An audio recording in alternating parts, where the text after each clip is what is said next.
Driving through the suburbs is like driving through a time machine, where you're seeing all manner of styles and shapes and sizes and people's tastes over decades.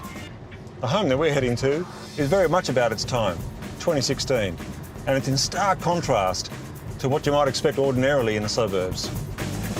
The first thing that strikes me about this project is you can't see the front door straight away. Instead, I'm greeted with this beautiful timber screen, and we're heading in towards the front door. We see a little snippet view of the garden, and then turning the corner to the front door, we see this lovely outdoor dining setting, extending its hospitality to us.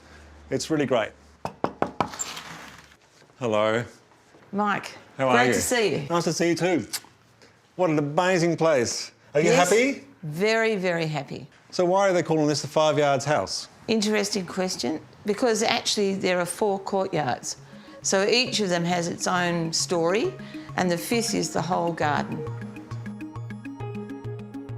It's just a beautiful little sanctuary, this one. It's like an oasis, isn't it, mate? Oh, it is, absolutely, absolutely. Being in the private area of this part of the house, it's sort of not part of the rest of the common area, so to speak. So the balance of the materials here are pretty restrained. We've got concrete and wood, and we've got a black ceiling. What's going on with that? The black does it for us because you're not focusing on the ceiling, you're just looking outside. So the emphasis always is the colour outside, no colour inside, just a really natural palette. The clever part is there's a little strip of LED light that goes all the way through the house. So at night, because there's so much ambient light, that we actually only have the strip on, and we live from all the light outside. Yep. So in the bathroom, for example, you see the bats and the birds flying. The challenges in having the building built was, first up, sourcing the product, the SIPS system. We ended up getting it from Canada. Secondly was the builder. We went through 2 or 3 that just wouldn't touch it. So why did you bother with it? The client was interested in using a product or a system that was a little out there. So what we have here is a cross-section of the SIPS system, where we're seeing either side of the same and a styrofoam running through the middle, which is giving this building amazing thermal performance. This is our power bill for the last winter season, $207.02. And how much of that was fixed charges? $100. So you're saying $100 over the winter period. Wow. This project is a really beautiful example of what collaboration can really do. An excellent client, a fantastic architect, and a really great builder working together to produce a really beautiful outcome. A great result, this one. Next is the judge's pick for number 3, and Kim Rowan from Semintel was intrigued by this concrete creation. Loved Denali House. Just from the first moment I saw it, the simplicity of it from an aesthetic. Obviously the engineering that had to go into it and the way that they've used the concrete and the timber and tried to meld that together. It is pretty much a pushing of the boundaries of engineering and building.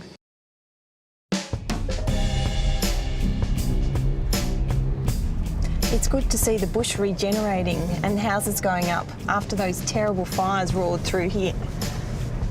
I'm really looking forward to seeing this project because it's very much part of that story. So where was the original house, Stu? It was a couple of 100 metres back up on the hill back, and on the day of the fire actually it was quite radical. All of those hills over there behind us were completely alight. And, you know, the family took everything that they could and ran down to that little rocky point over there. Okay. And looked back as the fire just tore through and burnt everything in its sight, including the house. How terrifying.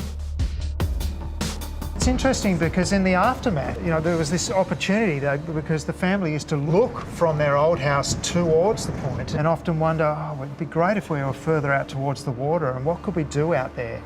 And now we have this. What a wild sight. Yeah, it's pretty amazing. And like this fire that was sitting around Beck, it's just a lovely little piece of the fire, you know, the force, if you like, that transformed the site. Yeah, that's really symbolic.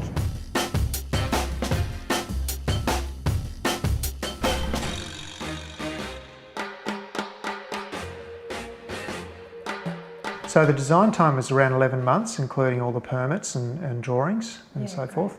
Yeah, and what about construction? It was about 8 months. The modular way of building certainly sped some parts of it up, but then there's quite a bit of craftsmanship in the building in terms of getting all these elements to fit together and be really precise.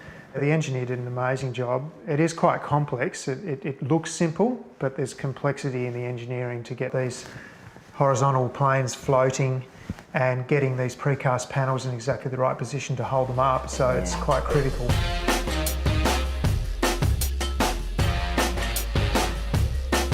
The building itself was about two things. It was firstly about recovery, and secondly about doing something new. And so in terms of that recovery, I wanted to give to the clients something that was really peaceful, and that's why we actually pushed the building as far out as we could to the water, so we could actually hear the waves and the wind. And the wind.